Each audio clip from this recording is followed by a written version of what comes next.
Hello students, good morning. भारतीय राष्ट्रीय आंदोलन के अंदर क्रांतिकारियों के योगदान हम पढ़ रहे थे कि क्रांतिकारियों ने किस प्रकार की संस्थाएं और क्रांतियां करने के लिए जो संगठन बनाए थे, उन संगठनों के माध्यम से उन्होंने पूरे देश के अंदर क्रांतिकारी अलख जगाई थी। हमने देखा है कि कैसे असेंबली बम हत्याकांड में 3 लोगों को फांसी की सजा होती है,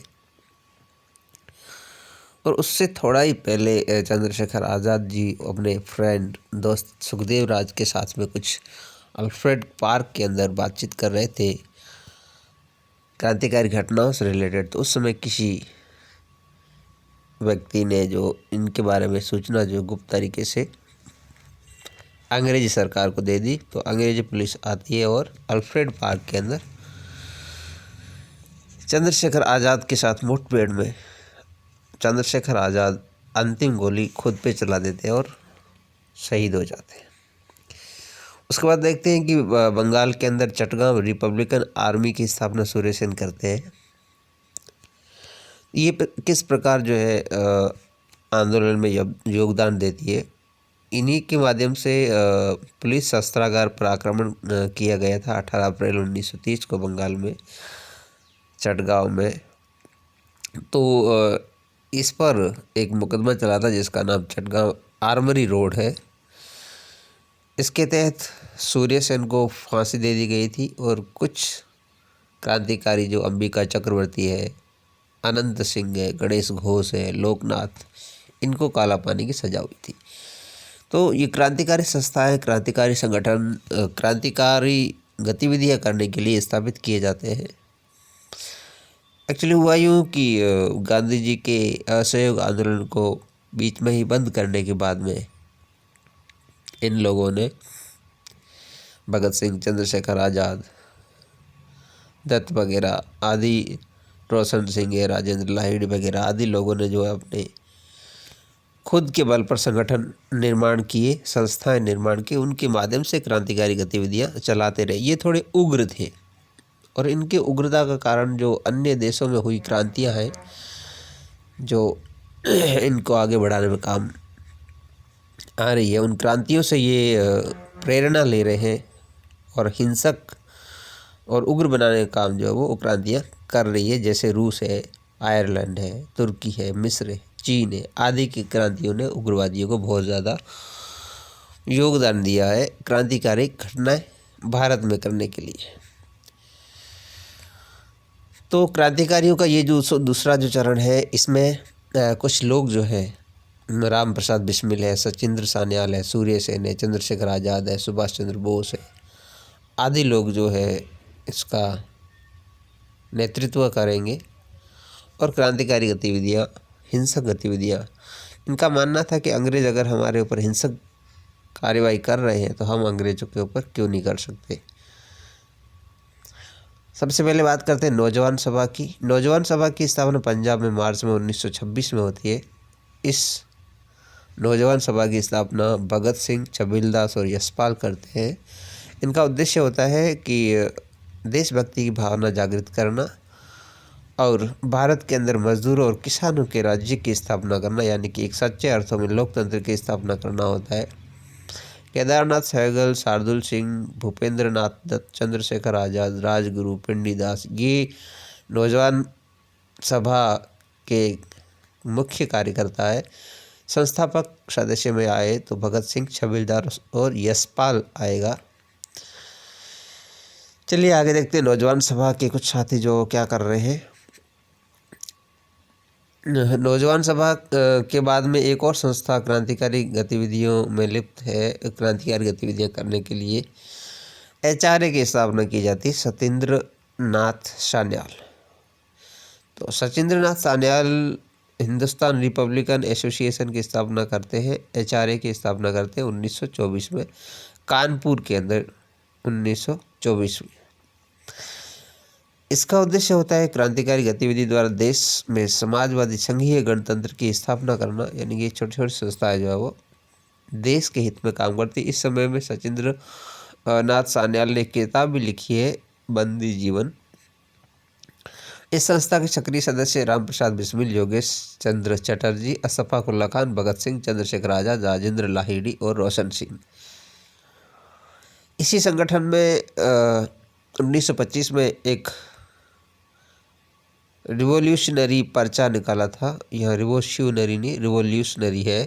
रिवोल्यूशनरी पर्चा निकाला था 1925 में, और उसी के माध्यम से जो है क्रांतिकारी घटनाओं को अंजाम देने के लिए क्रांतिकारियों को धन की आवश्यकता पड़ती रहती थी। तो इन्होंने काकोरी के अंदर ट्रेन लूट करके अपनी इस गतिविधि को अंजाम दिया है। काकोरी कांड 9 अगस्त 1925 को करते, जिसमें लखनऊ सहारनपुर संभाग की काकोरी जगह लखनऊ पर ट्रेन को लूटा जाता है और सरकारी खजाने को लूट लिया जाता है। कुल 29 अभियुक्तों को गिरफ्तार किया जाता है, उस पर केस चलाया जाता है, जिसमें 4 अभियुक्त जो है वो फांसी पर चढ़ जाते हैं। फांसी दे दी जाती है 4 अभियुक्तों को। राजेंद्र लाहिड़ी है, रोशन सिंह है, रामप्रसाद बिस्मिल और अशफाक उल्ला खान है। राजेंद्र लाहिड़ी को गोड़ा जेल में फांसी दे दी गई थी, रोशन सिंह को इलाहाबाद जेल में फांसी दे दी गई और रामप्रसाद बिस्मिल को गोरखपुर में फांसी दे दी गई और अशफाक उल्ला खान को फैजाबाद जेल से। ये थी बात एचआरए की कि एचआरए के कुछ सदस्यों ने काकोरी ट्रेन लूट का योजना बनाई और उसको अंजाम दिया। ये एचआरए हिंदुस्तान रिपब्लिकन एसोसिएशन की बात थी। तो एचआरए पर प्रतिबंध लगा दिया गया, एचआरए रद्द कर दी गई, एचआरए को भंग करना पड़ा। उसके बाद में एक और नई संस्था की स्थापना हो जाती है 10 सितंबर 1928 को फिरोज शाह कोटला मैदान दिल्ली के अंदर, जिसका नाम होता है HSRA। एचआरए की जगह अब जो है वो HSRA हो गया है, जिसका नाम हिंदुस्तान सोशलिस्ट रिपब्लिकन एसोसिएशन हो गया है। चंद्रशेखर आज़ाद के द्वारा, यानी कि सचिंद्र सान्याल को जो सज़ा हो जाती है, उसके बाद में उस संस्था को और आगे बढ़ाना है और संस्था का नाम बदलकर HSRA कर दिया जाता है और HSRA की स्थापना चंद्रशेखर आज़ाद करते हैं। इनका उद्देश्य लगभग वही है, क्रांतिकारी कार्यवाही द्वारा भारत में समाजवादी गणतांत्रिक राज्य की स्थापना करना है। भगवत चरण बोहरा, विजय कुमार सिन्हा, जयदेव कपूर, शिव वर्मा, भगत सिंह और सुखदेव जो है इस संस्था के मुख्य सदस्य हैं, इस संगठन के मुख्य सदस्य हैं। इस संगठन में निम्न प्रकार की प्रमुख घटनाओं को अंजाम दिया गया, जिसमें सैंडर्स की हत्या है, असेंबली बम कांड है, लाहौर षड्यंत्र केस है। सैंडर्स की हत्या कर दी जाती है, असेंबली में बम फेंका जाता है और लाहौर षड्यंत्र केस भी इसी संस्था के अंतर्गत आता है। चलिए पहले देखते हैं सैंडर्स की हत्या। तो दोस्तों, साइमन कमीशन भारत आया था 1927 में, गठित किया गया था। साइमन कमीशन को 1927 में गठित किया गया था और उसी के विरोध में, साइमन कमीशन के विरोध में 30 अक्टूबर 1928 को लाला लाजपत राय के नेतृत्व में पंजाब के अंदर एक जुलूस निकाला जा रहा था। तो अंग्रेज सरकार ने लाला लाजपत राय के ऊपर लाठियां बरसाई गई, जिसके कारण वो घायल हो जाते हैं और 17 नवंबर 1928 को उनका देहांत हो जाता है, वो शहीद हो जाते हैं। उसके बाद में क्रांतिकारियों को बहुत अधिक गुस्सा आ जाता है और भगत सिंह, चंद्रशेखर आज़ाद और राजगुरु जयकबाल आदि जो है वो योजना बनाते हैं कि लाला जी का बदला लेना है। तब इन्होंने लाहौर के सहायक पुलिस अधीक्षक सैंडर्स की गोली मारकर हत्या कर दी 17 दिसंबर 1928 को। उसके बाद में इन्होंने एक दूसरी घटना को अंजाम दिया। पब्लिक सेफ्टी बिल और ट्रेड डिस्प्यूट, व्यापार मंडल का एक अधिनियम है और पब्लिक सेफ्टी बिल के विरोध में, यानी कि पब्लिक सेफ्टी बिल सेंट्रल विधानसभा ने मना करने के बावजूद भी, यानी मंजूरी नहीं मिलने के बावजूद भी ये बिल पास हो जाते दोनों।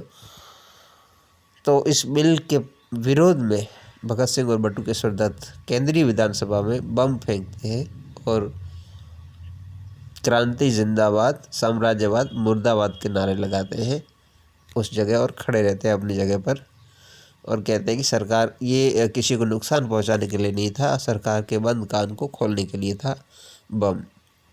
तो याद रखना, बटुकेश्वर दत्त और भगत सिंह दोनों असेंबली बम कांड में 8 अप्रैल 1929 को विधानसभा में यानी कि असेंबली में बम फेंकते हैं। उसके बाद में इन पर केस लग जाता है और फांसी हो जाती है। फिर विधानसभा बम कांड और सैंडर्स हत्या के खिलाफ यानी कि दोनों जो घटनाएं का अंजाम दिया गया है, इनके ऊपर लाहौर षड्यंत्र केस 1929 लगता है।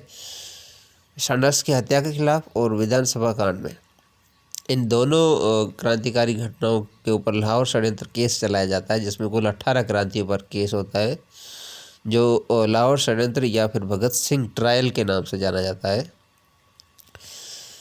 इस दौरान इन क्रांतिकारियों को जेल में रखा जाता है और साधारण कैदियों की भांति ही व्यवहार किया जाता है, यानी कि प्रताड़ना दी जाती है। तो जतिन दास जो एक क्रांतिकारी है वो अनशन पर बैठ जाते हैं कि क्रांतिकारियों के साथ इस प्रकार का बुरा व्यवहार क्यों किया जा रहा है। तो जतिन दास के 64 दिन की भूख हड़ताल के बाद वो शहीद हो जाते हैं 23 मार्च 1931 को।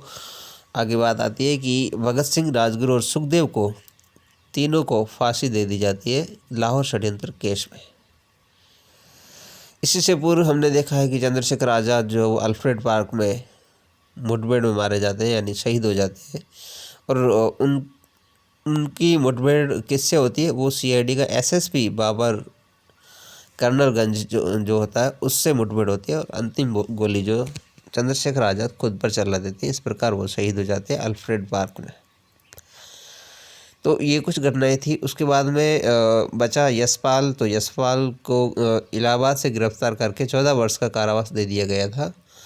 लेकिन बात यह है कि उत्तर प्रदेश का मुख्यमंत्री 2 मार्च 1938 को गोविंद वल्लभ पंत बनते हैं। तो गोविंद वल्लभ पंत जो है 2 मार्च 1938 को सज़ा पूरी होने से पहले ही यशपाल को रिहा कर देते हैं। उसके बाद में यशपाल ने जीवन पर्यंत जो हिंदी साहित्य की सेवाएं दी है। तो ये कुछ क्रांतिकारियों का एक जुलूस कहें, संगठन कहें, और उनके द्वारा बनाई गई संस्थाएं, संगठन है, उन्होंने इस प्रकार का घटनाओं को अंजाम दिया है। चटगांव शस्त्रागार लूट हमने पहले ही देखा है कि कैसे जो है वो क्रांतिकारी गतिविधियों के द्वारा जो है अंग्रेजी सरकार की खिलाफत की जा रही है। चटगांव के अंदर बंगाल में पुनः क्रांतिकारी गतिविधियाँ बंगाल सेवक संघ के माध्यम से होती है, जिसकी स्थापना हेमचंद्र घोष और लीला नाग करते हैं। एक और संघ बनता है बंगाल में, श्री संघ, जिसकी बागडोर अनिल राय के हाथ में होती है। और एक और है Indian Republican army, Surya Sen के द्वारा बनाई जाती है। ये बंगाल की कुछ क्रांतिकारी संगठन है। उसके बाद में IRA का निर्माण सूर्य सेन करते हैं। सूर्य सेन मास्टर दा के नाम से प्रसिद्ध है। इंडियन रिपब्लिकन आर्मी IRA 1930 में चटगांव बंगाल में इसकी स्थापना की जाती है। इसका मुख्य उद्देश्य है ब्रिटिश सरकार को ख़त्म करना। चलिए, प्रमुख कार्य जो है, इन्होंने चटगांव, बारिशाल और मेमन सिंह स्थित शस्त्रागारों को लूटा था इंडियन रिपब्लिकन आर्मी के सदस्यों ने, और इनकी स्थापना जो है सूर्य सेन यानी मास्टर दा ने की है। मास्टर दा जो है वो प्रोफेसर है, माफ़ करना, टीचर थे, इसलिए उनको मास्टर दा के नाम से जाना जाता है। तो देखिए दोस्तों, ये था कुछ संस्थाएं यानी क्रांतिकारी संगठन जिनके माध्यम से की गई क्रांतिकारी गतिविधियां, और उन क्रांतिकारी गतिविधियों के ऊपर इनके ऊपर लगाए गए षड्यंत्र केस, और उनमें से किन किन को फांसी हुई और किन किन को अलग अलग सजाएं हुई है। इसमें कुछ भी अगर समझ में ना आया हो, ऊपर नीचे हुआ हो, तो कमेंट ज़रूर करें, और इस वीडियो को लाइक, शेयर और सब्सक्राइब कर लें मेरे चैनल को। तब तक के लिए धन्यवाद। Thank you so much.